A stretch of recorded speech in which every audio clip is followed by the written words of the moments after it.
Alright guys, so we're checking out a new ready to fly kit here from HGLRC. This is the Petrel75. It comes in this nice case. You know, these ready to fly kits, I don't really recommend them unless you absolutely have nothing at all.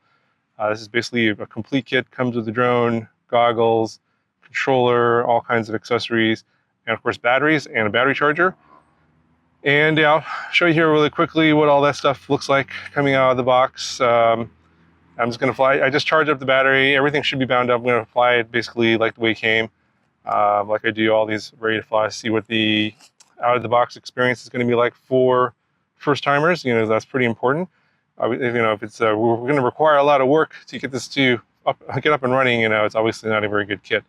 Anyway, here's what the drone looks like. It's a 75mm whoop. This one runs on 2S. I think it's got 12,000 kV, 0802 motors, and this one board can run 1 or 2S, and this has 2S batteries. There is a 1S version of this kit as well with the 1S version of this drone. And by the way, if you want to just buy the drone by itself, I think you can buy it separately, so I'll link that down in the description if you're interested in that. This one comes with an XM Plus receiver. This one is basically a FreeSky system. Comes with a radio. This is the Radio Master T8. I've reviewed this radio already. I'll link that review in the video description if you want to see details on how this works.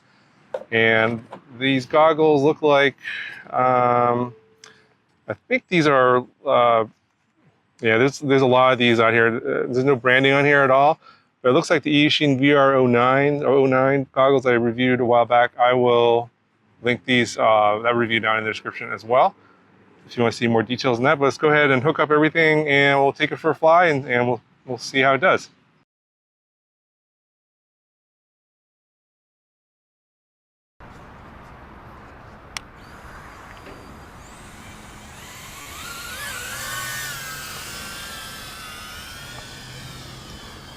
So I'm just flying it through the goggles and controller it came with, of course. Acro Mode. And I'm recording this on external DVR because this goggle doesn't have a DVR. Sounds okay. I don't hear anything weird going on.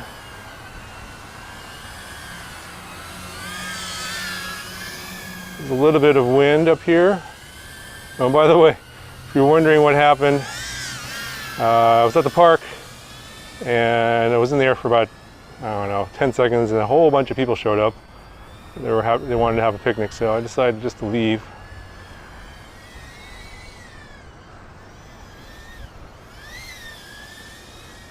It's harder and harder to find places to fly at.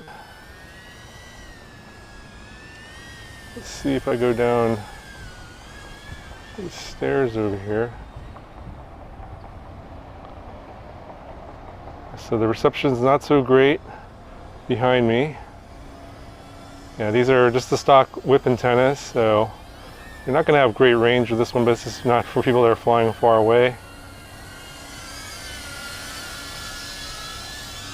Getting a lot of wind over here. Yeah, a lot of reflections. A lot of concrete here, of course.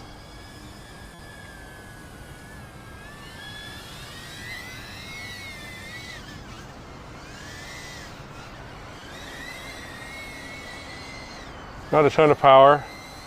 To be expected. I'm getting a little bit of yaw washed out there because the battery voltage was sagging.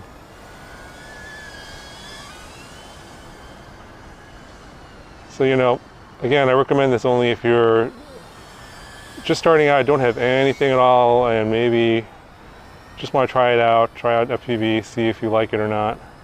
I think this is an adequate kit. It's got a good controller. The goggles could be better. Could probably get better antennas. These are definitely entry-level goggles.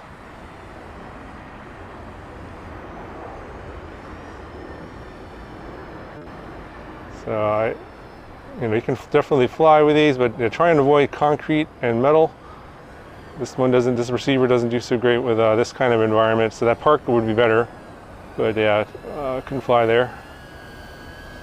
All right, so I am at a little over 7 volts, so it's about 3.5 minutes of flying.